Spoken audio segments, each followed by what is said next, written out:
आपको बजट की बड़ी बातें बताते हैं। इस बड़ी बात में कुछ कड़वी दवा की बूंदें भी हैं और कुछ मीठे घूंट भी हैं। बजट की पहली बड़ी बात क्या है? मोदी सरकार ने टैक्स में मामूली रियायत दी है। इनकम टैक्स में छूट की सीमा 2 लाख से 2.5 लाख कर दी गई है, यानी 2.5 लाख तक कोई टैक्स नहीं देना होगा। बुजुर्गों के लिए यह सीमा 3 लाख होगी। बजट की पहली बड़ी खबर यह है कि आपको टैक्स में छूट दी गई है। 2 लाख से सीमा बढ़ाकर 2,50,000 कर दी गई है। दूसरी बड़ी खबर, अगर आपकी कमाई 3 लाख रुपए सालाना है तो अब हर साल आपको 3,090 रुपए का फायदा होगा। कमाई 5 लाख रुपए सालाना है तो भी 3,090 रुपए का फायदा होगा। और अगर आप 10 लाख रुपए सालाना कमाते हैं तो हर साल आपका 5,150 रुपए का फायदा होगा। बजट की तीसरी बड़ी खबर आपको बताते हैं, जीवन बीमा या प्रोविडेंट फंड वगैरह में निवेश करते हैं तो आपको मिलने वाली छूट बढ़ गई है। पहले 80C के तहत 1 लाख रुपए तक के निवेश में छूट मिलती थी, अब यह सीमा बढ़कर 1.5 लाख रुपए तक हो गई है। होम लोन के ब्याज पर इनकम टैक्स की छूट सीमा बढ़ा दी गई है। पहले यह छूट 1.5 लाख रुपए तक मिलती थी, अब 2 लाख रुपए तक छूट मिलेगी। इसका फायदा यह है कि लोगों के हाथों में खर्च करने के लिए हर साल 50,000 रुपए ज्यादा होंगे। अब देखिए इस बजट में क्या क्या सस्ता हुआ है। वित्त मंत्री अरुण जेटली ने खाने का तेल, साबुन और दवाओं को तो सस्ता किया ही है। 19 इंच से छोटे LED और LCD टीवी, कंप्यूटर और मोबाइल फोन भी सस्ते होंगे। स्पोर्ट्स का सामान जो है उनके दाम भी कम होंगे। इस बजट में जो कुछ महंगा हुआ है वो सिगरेट है, सिगार है, तंबाकू उत्पाद, पान मसाला जैसी चीजें अब आपको महंगी मिलेंगी। कोल्ड ड्रिंक्स और पैकेट वाला जूस जो है वो भी महंगा हो जाएगा। वहीं कपड़े और कॉस्मेटिक्स के दाम भी अब बढ़ा दिए। सरकार ने PPF में निवेश की सीमा को बढ़ा दिया। ये सीमा 1 लाख रुपए से बढ़ाकर 1.5 लाख रुपए कर दी गई है।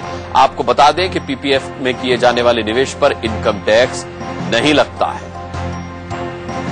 देश के सभी परिवारों को बैंकिंग सेवाओं से जोड़ने की कोशिश की जा रही है। इसके लिए हर परिवार में 2 बैंक अकाउंट खोलने का प्रस्ताव है। इस खाते पर लोन की भी सुविधा होगी। इसके लिए 15 अगस्त से खास कार्यक्रम की शुरुआत की जाएगी। अलग अलग निवेश के लिए अलग अलग डीमेट अकाउंट के झंझट भी अब खत्म हो जाएगा। अब आप अपने सभी निवेश एक ही डीमेट अकाउंट में रख सकते हैं और साथ ही निवेश के लिए बार बार KYC फॉर्म भी आपको नहीं भरना होगा। पहले आपको हर बैंक हर निवेश के लिए अलग KYC फॉर्म देना पड़ता था, अब सिर्फ एक बार ही देना पड़ेगा। सरकार ने शिक्षा के लिए कई कदम उठाए हैं। देश में 4 नए एम्स, 5 नए IIT, 5 नए IIM खुलेंगे, 12 नए मेडिकल कॉलेज भी खोले जाएंगे। 4 राज्यों में कृषि संस्थान खुलेंगे। मदरसों को आधुनिक बनाने के लिए 100 करोड़ रुपए दिए गए हैं। शिक्षा के लिए और भी कई कदम उठाए गए हैं। मणिपुर में स्पोर्ट्स यूनिवर्सिटी के लिए 100 करोड़, जम्मू कश्मीर में स्टेडियम के लिए 200 करोड़, असम और झारखंड में पूसा जैसे 2 संस्थानों के लिए 100 करोड़ रुपए बजट में मंजूर किए गए हैं। सरकार ने समाज से जुड़े अलग अलग वर्गों के लिए कई ऐलान किए हैं। सस्ता घर के लिए 4,000 करोड़ दिए गए हैं। में पूसा जैसे 2 संस्थानों के लिए 100 करोड़ रुपए बजट में मंजूर किए गए हैं। सरकार ने समाज से जुड़े अलग अलग वर्गों के लिए कई ऐलान किए हैं। सस्ता घर के लिए 4,000 करोड़ दिए गए हैं। वरिष्ठ नागरिकों के लिए 8,000 करोड़, वाराणसी में बुनकरों के लिए 50 करोड़ और CSR के तहत झुग्गियों का विकास दिया गया है। बजट में किसानों को कर्ज के लिए 8 लाख करोड़ रुपए दिए गए हैं। ये कर्ज 7% ब्याज दर पर दिया जाएगा। मिट्टी की जांच के लिए 100 चलते फिरते लैब शुरू होंगे। किसानों को नई तकनीक, जैविक खेती से संबंधित जानकारियां देने के लिए अलग से एक टीवी चैनल खोला जाएगा। इसके लिए 100 करोड़ रुपए मंजूर किए गए। बेटियों को भेदभाव से बचाने और उन्हें पढ़ाने के लिए बेटी बचाओ बेटी पढ़ाओ योजना के लिए 100 करोड़ रुपए दिए गए हैं। लड़कियों के सभी स्कूलों में पानी, टॉयलेट के लिए लगभग 26,000 करोड़ का बजट है। सरकार सड़क पर महिलाओं की सुरक्षा के लिए 50 करोड़ रुपए सरकार ने दिए। मोदी ने अपना वादा निभाते हुए सेना में 1 रैंक 1 पेंशन योजना को लागू करने का रास्ता साफ कर दिया है। इसके लिए 1,000 करोड़ रुपए दिए गए। नई कंपनियों के लिए 10,000 करोड़ रुपए का स्टार्टअप फंड, यानी कि नए उद्योगपतियों को मदद मिलेगी। 6 नए टेक्सटाइल क्लस्टर बनाए जाएंगे जो कि रायबरेली, सूरत, लखनऊ समेत 6 शहरों में होंगे।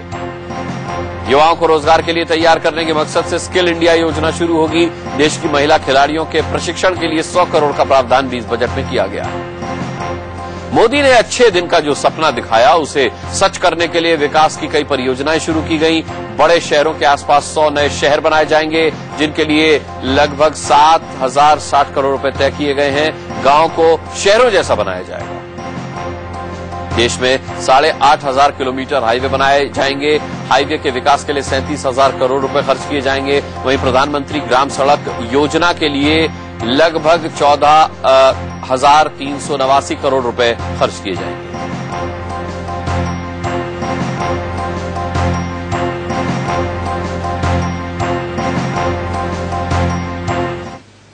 तो अब आपको ये समझाते हैं कि आपकी सैलरी के हिसाब से, सालाना सैलरी के हिसाब से आपको इस बजट के बाद कितना फायदा होगा। अगर आपकी सैलरी 3 लाख रुपए सालाना है और आपने कोई निवेश, कोई इन्वेस्टमेंट आपने नहीं किया हुआ है, तो टैक्स जो आप पहले देते थे 8,240 रुपए का आप टैक्स दिया करते थे, अब आपको 5,150 रुपए का टैक्स देना होगा। 3,090 रुपए का आपको फायदा हुआ है। 5 लाख सैलरी पर भी फायदा यही रहेगा। 28,840 की बजाय अब आपको 25,750 रुपए टैक्स देना होगा। आगे चलते 5 लाख से ऊपर बढ़ते 10 लाख की सैलरी अगर आपकी है सालाना, तो 1,33,900 रुपए की बजाय अब आपको 1,28,750 रुपए टैक्स देने होंगे। फायदा थोड़ा बढ़ गया, देखिए आप 5,150 रुपए का फायदा होगा अगर 10 लाख सालाना आपकी इनकम है, सैलरी है, लेकिन आपने निवेश कोई नहीं किया, इन्वेस्टमेंट आपका कोई नहीं है, तो ये आपकी जेब का हाल है। एटीसी में यानी कि 1.5 लाख, जो पहले सीमा 1 लाख थी उसे अब सरकार ने बढ़ाकर 1.5 लाख कर दिया है। उसमें अगर आप निवेश करते हैं, उसमें आप अगर इन्वेस्टमेंट करते हैं, तो 4 लाख सैलरी पर आपको जो पहले 8,240 रुपए टैक्स देना पड़ता था वो बिल्कुल नहीं देना पड़ेगा। यानी पूरी की पूरी ये रकम आपका फायदा हो गई। 5 लाख की सैलरी के लिए भी फायदा यही है, लेकिन आपको टैक्स पहले 18,540 देना पड़ता था, जो अब केवल 10,300 रुपए देना पड़ेगा। एटीसी में अगर आप निवेश करते हैं 1.5 लाख रुपए का, जो कि अब बढ़ा दिया गया है, पहले ये 1 लाख का था। 6 लाख अगर आपकी सैलरी है तो 28,840 रुपए टैक्स आपको देना पड़ता था, वो अब आपको केवल 20,600 देना पड़ेगा। फायदा आपको 8,240 रुपए का हुआ है इस बजट के बाद। 7 लाख सैलरी वालों का आंकड़ा ये रहा। एटीसी में 1.5 लाख रुपए निवेश करने के बाद 1 लाख रुपए अगर निवेश करते थे पहले तो 51,500 देने पड़ते थे, अब 36,050 रुपए देने होंगे। 15,450 रुपए का सीधा सीधा फायदा है। 8 लाख सैलरी है तो 72,100 रुपए की जगह 56,650 रुपए टैक्स लगेगा। 15,450 रुपए का आपको फायदा है। ध्यान रखिएगा, एटीसी में इन्वेस्टमेंट इसमें आपका शामिल है। 10 लाख की सैलरी वालों को 1,13,300 रुपए की जगह अब केवल 97,850 रुपए देने होंगे और इसमें आपको 15,450 रुपए का सीधा सीधा फायदा इस बजट से हुआ है। ये एटीसी में इन्वेस्टमेंट है। 12 लाख का स्लैब देखते हैं। 12 लाख के ऊपर अगर आपकी सैलरी है 12 लाख से लेकर 12 लाख तक, तो 1,64,800 रुपए के बदले अब आपको 1,44,200 रुपए का ही टैक्स लगेगा, यानी 20,600 रुपए का आपको सालाना बिल्कुल फायदा इस बार के बजट से सरकार ने दिया है। अब इस आंकड़े को समझते हैं होम लोन के साथ। यानी एक तो एटीसी में 1.5 लाख रुपए का आपका इन्वेस्टमेंट है, इसके अलावा होम लोन में भी आपका निवेश है। तो 5 लाख रुपए की सैलरी, टैक्स लगता था पहले 3,090 रुपए, अब बिल्कुल नहीं लगेगा, पूरा का पूरा ये फायदा है। यहां आपको बता दें कि एटीसी के अलावा होम लोन में भी निवेश के बाद का ये आंकड़ा है। 5 लाख पर भी वही, 6 लाख पर 13,390 रुपए टैक्स लगता था, यही पूरा फायदा हो जाएगा, इस पर कोई टैक्स नहीं लगेगा। 7 लाख में केवल 10,300 रुपए आपको टैक्स चुकाना होगा, 13,390 रुपए का आपको फायदा होगा।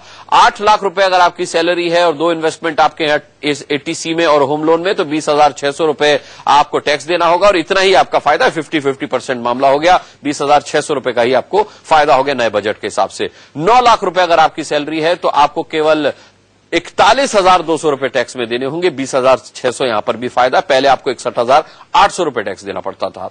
10 लाख सैलरी पर 82,400 की बजाय 61,800 रुपए टैक्स देना पड़ेगा। फायदा वही है, 20,600 रुपए का फायदा सालाना आपको है। एटीसी का आंकड़ा है 1.5 लाख रुपए आप इन्वेस्टमेंट के साथ होम लोन में भी आपने निवेश किया हुआ है। 12 लाख का आंकड़ा 1,23,600 की जगह आपको 1,03,000 रुपए ही देने होंगे। 20,600 रुपए का यहां पर भी आपको फायदा है।